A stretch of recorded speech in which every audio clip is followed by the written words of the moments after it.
Shalom bagi kita semuanya. Firman Tuhan untuk kita hari ini dari Daniel pasal 8. Pada tahun yang ketiga pemerintahan Raja Belsyazar, nampaklah kepadaku, Daniel, suatu penglihatan sesudah yang tampak kepadaku dahulu itu.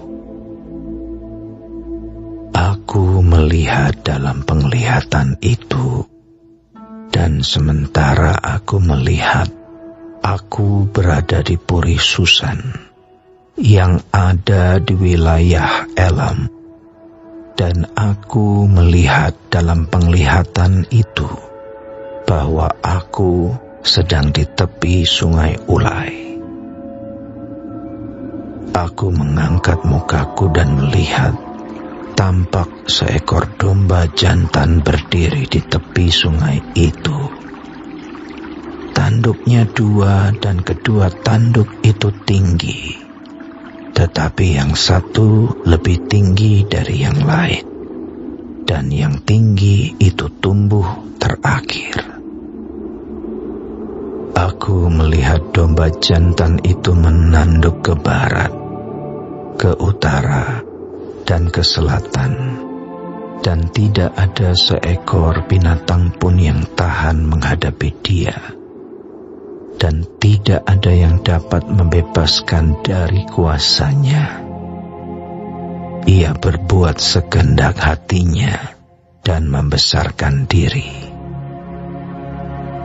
Tetapi sementara aku memperhatikannya, tampak seekor kambing jantan datang dari sebelah barat yang melintasi seluruh bumi tanpa menginjak tanah.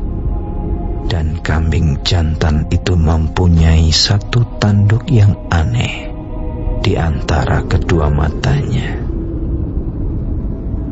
Ia datang pada domba jantan yang dua tanduknya, dan yang kulihat berdiri di depan sungai itu, lalu menyerangnya dengan keganasan yang hebat. Aku melihatnya mendekati domba jantan itu. Ia menggeram, lalu di tanduknya domba jantan itu dipatahkannya kedua tanduknya, dan domba jantan itu tidak berdaya untuk tahan menghadapi dia. Dihempaskannya dia ke bumi, diinjak-injaknya, dan tidak ada yang melepaskan domba jantan itu dari kuasanya. Kambing jantan itu sangat membesarkan dirinya. Tetapi ketika ia sampai pada puncak kuasanya, padalah tanduk yang besar itu, lalu pada tempatnya tumbuh 4 tanduk yang aneh, sejajar dengan keempat mata angin yang dari langit. Maka dari satu tanduk itu muncul suatu tanduk kecil yang menjadi sangat besar ke arah selatan, ke arah timur, dan ke arah tanah permai. Ia menjadi besar, bahkan sampai kepada bala tentara langit, dan dari bala tentara itu, dari bintang-bintang, dijatuhkannya beberapa ke bumi dan diinjak-injaknya. Bahkan terhadap panglima bala tentara itu pun ia membesarkan dirinya, dan daripadanya diambilnya korban persembahan sehari-hari, dan tempatnya yang kudus dirobohkannya. Suatu kebaktian diadakan secara fasik menggantikan korban sehari-hari, kebenaran dihempaskannya ke bumi, dan apapun yang dibuatnya semuanya berhasil. Kemudian, kudengar seorang kudus berbicara, dan seorang kudus lain berkata kepada yang berbicara itu, "Sampai berapa lama berlaku penglihatan ini, yakni korban sehari-hari dan kefasikan yang membinasakan, tempat kudus yang diserahkan dan bala tentara yang diinjak-injak?" Maka ia menjawab, "Sampai lewat 2300 petang dan pagi.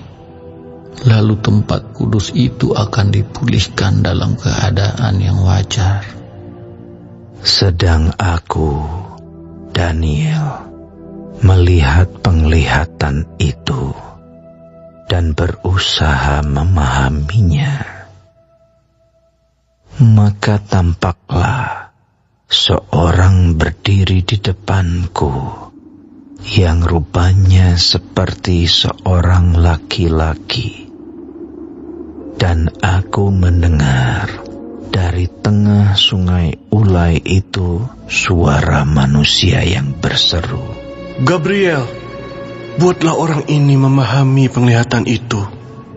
Lalu datanglah ia ke tempat aku berdiri, dan ketika ia datang, terkejutlah aku dan jatuh tertelungkup.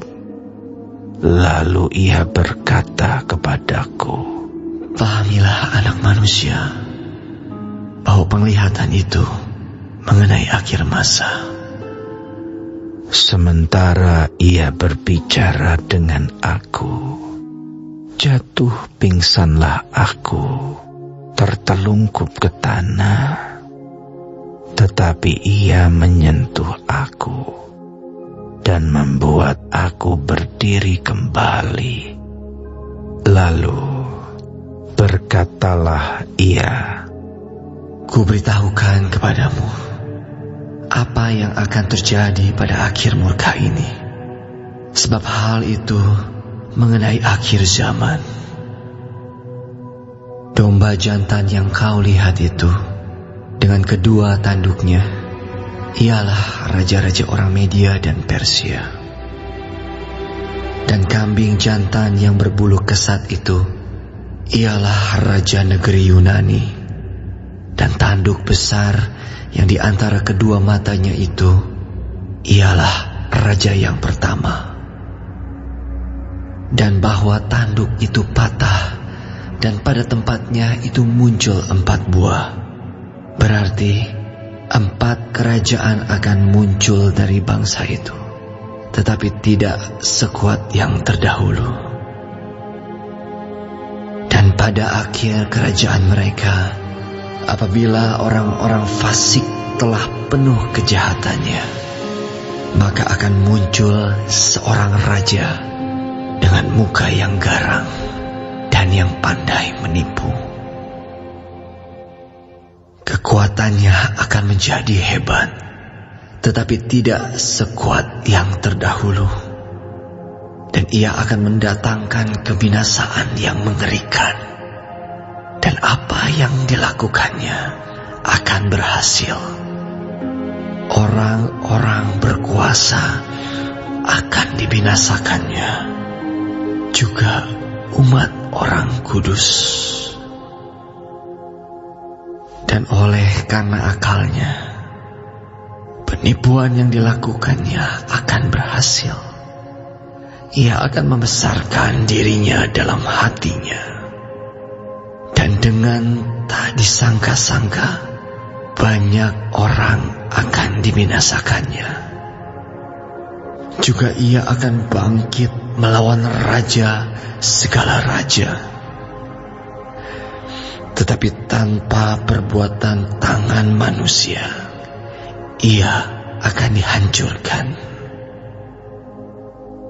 Adapun penglihatan tentang petang dan pagi itu, apa yang dikatakan tentang itu adalah benar. Tetapi engkau sembunyikanlah penglihatan itu, sebab hal itu mengenai masa depan yang masih jauh. Maka aku, Daniel, lelah dan jatuh sakit beberapa hari lamanya. Kemudian bangunlah aku dan melakukan pula urusan raja.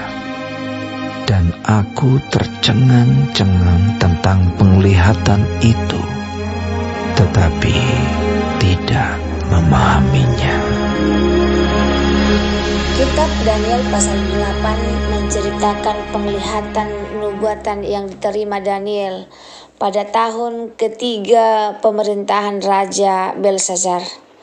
Penglihatan ini menggambarkan pertarungan antara dua kekuatan besar, yaitu kerajaan Media Persia, domba jantan, dan kerajaan Yunani, kambing jantan, serta munculnya tanduk kecil yang jahat di kemudian hari. Penglihatan ini memiliki makna eskatologis, merujuk pada peristiwa-peristiwa di masa depan, termasuk kedatangan Mesias dan penghakiman terakhir. Penglihatan domba jantan dan kambing jantan. Penglihatan dimulai dengan Daniel melihat seekor domba jantan dan dua tanduk yang melambangkan kerajaan Media dan Persia. Domba jantan ini menguasai wilayah yang luas tanpa perlawanan berarti. Kemudian muncul seekor kambing jantan dari barat yang dengan cepat mengalahkan domba jantan. Kambing jantan ini mewakili kerajaan Yunani dan tanduk besarnya melambangkan Alexander Agung, penakluk yang hebat. Setelah kematian Alexander, kerajaannya terpecah menjadi 4 kerajaan yang kecil, dilambangkan oleh 4 tanduk yang tumbuh menggantikan tanduk besar kambing jantan. Munculnya tanduk kecil. Dari salah satu dari 4 kerajaan tersebut muncul tanduk kecil yang semakin kuat dan menentang bahkan panglima bala tentara, yaitu Tuhan sendiri. Tanduk kecil ini diartikan sebagai kekuatan yang sangat jahat dan menindas, yang akan melakukan kejahatan besar dan menentang Tuhan. Ia akan menghancurkan banyak orang dan menentang raja dan segala raja, tetapi pada akhirnya akan dicurahkan tanpa campur tangan manusia. Akan dihancurkan tanpa campur tangan manusia. Penafsiran Gabriel dan makna eskatologis. Daniel tidak memahami penglihatan ini sehingga malaikat Gabriel datang untuk menjelaskannya. Gabriel menjelaskan bahwa penglihatan tersebut merujuk pada akhir zaman. Waktu 2300 petang dan pagi menandakan durasi peristiwa-peristiwa yang digambarkan dalam penglihatan tersebut. Meskipun Daniel diminta untuk merahasiakan penglihatan ini untuk sementara waktu, penglihatan ini menunjukkan bahwa Tuhan berdaulat atas sejarah dan akan menghakimi kejahatan dan memulihkan kerajaannya. Renungannya untuk kita. Penglihatan dalam Daniel 8 mengingatkan kita bahwa Tuhan berdaulat atas sejarah dan bahwa kejahatan, meskipun nampak kuat, pada akhirnya akan dikalahkan. Tanduk kecil dapat diartikan sebagai simbol dari berbagai kekuatan jahat yang menentang Tuhan sepanjang sejarah, baik secara politik, sosial maupun rohani. Penglihatan ini mendorong kita untuk tetap setia kepada Tuhan di tengah-tengah tantangan dan penindasan, karena kemenangan akhir ada di pihaknya. Kita juga diingatkan akan pentingnya memahami konteks sejarah dan nubuatan Alkitab agar kita dapat lebih bijak dalam menghadapi tantangan zaman. Semoga firman Tuhan hari ini bermanfaat bagi kita. Terima kasih. Tuhan Yesus memberkati. Shalom.